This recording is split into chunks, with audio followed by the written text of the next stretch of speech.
সূরা ইখলাস ৩ বার পড়ে চুলের মধ্যে ফু দিলে কি হবে জানলে আপনি অবাক হয়ে যাবেন।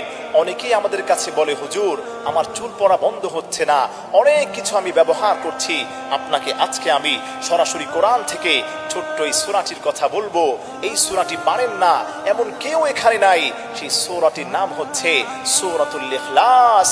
কুল হুয়াল্লাহু আহাদ আল্লাহুস সামাদ লাম ইয়ালিদ ওয়া লাম ইউলাদ ওয়ালাম ইয়াকুল লাহু কুফুয়ান আহাদ। এই ছোট্ট সূরাটি আপনারা সবাই পারেন। যাদের মাথার চুল পড়ে যায়, যারা মাথার চুল নিয়ে অনেক পেরেশানিতে আছেন, ডাক্তারের কাছে টাকা দিতে দিতে আপনার জীবনটা এখন শেষের পথে। অনেকেই যুবক বয়স, চুলগুলো পড়ে দেখা যাচ্ছে মনে হয় বৃদ্ধ হয়ে গেছে। খবরদার প্রিয় ভাই, আল্লাহর উপর আপনি ভরসা করেন। আপনি প্রতিদিন 1 সপ্তাহ এই আমলটা আপনাকে নিয়মিত করতে হবে। আমি বলে দিচ্ছি কিভাবে আপনি আমলটি করবেন। আপনি প্রতিদিন সকালবেলা পাক পবিত্র অবস্থায় আল্লাহর কালামটাকে খুলে অথবা মুখস্থ আপনি আউযু বিল্লাহ বিসমিল্লাহ সহকারে সূরাতুল ইখলাসকে আপনি 3 বার পাঠ করবেন। 3 বার পাঠ করে আপনি অবশ্যই আপনার মাথায় অনেক সময় আপনি হাত দিবেন, দেখবেন এমনিতেই হাত দিলে অথবা চিরুনি দিয়ে আঁচড়ানোর পরে চুলগুলো নিজের মাথার চুল পড়ে যায়। ওই চুল যে পড়ে যায়, ওই পড়া চুলের মধ্যে আপনি 3 বার সূরা ইখলাস পড়ার পরে ফু দিয়ে ওই চুলটাকে আপনি আবার মাথার মধ্যে রেখে দিবেন। আল্লাহর কসম খেয়ে বলি, আল্লাহর কালামটা সত্য। ওয়ানুনাজ্জিলু মিনাল কুরআনি মা হুয়া শিফাউ ওয়া রাহমাতুল লিল মুমিনিন। আল্লাহ রাব্বুল আলামিন বলে দিয়েছেন, এই কোরআনটাকে আমি মুমিনদের জন্য রহমত এবং শিফার মতো আমি আল্লাহ পাক নাজিল করেছি। সুবহানাল্লাহ পড়েন। আমরা চাই এই সূরাগুলো থেকে আমরা শিফা নিতে, কিন্তু আমরা কখনোই দেখা যায় নিজের মতো করে আমরা এগুলো আমল করতে পারি না।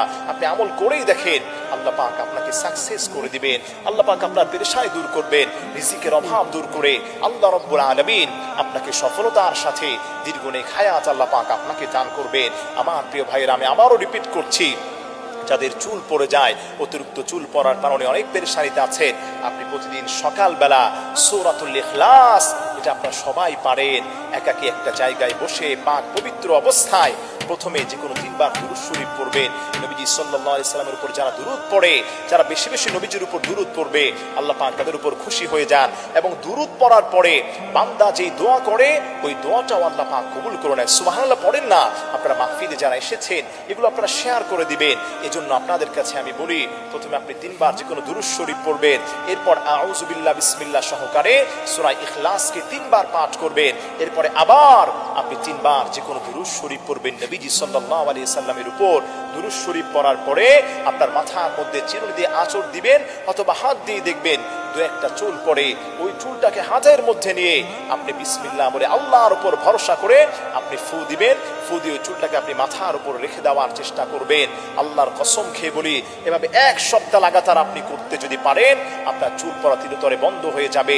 আল্লাহ পাক আপনাকে পেরেশানি মুক্ত করবেন। এবং এর জন্য শর্ত হলো 5 ওয়াক্ত নামাজি আপনাকে হতে হবে। আপনি নামাজই পড়েন না, দ্বীন ঈমান ঠিক মতো চলেন না, এই আমলগুলো করলে কোনো কাজ হবে না।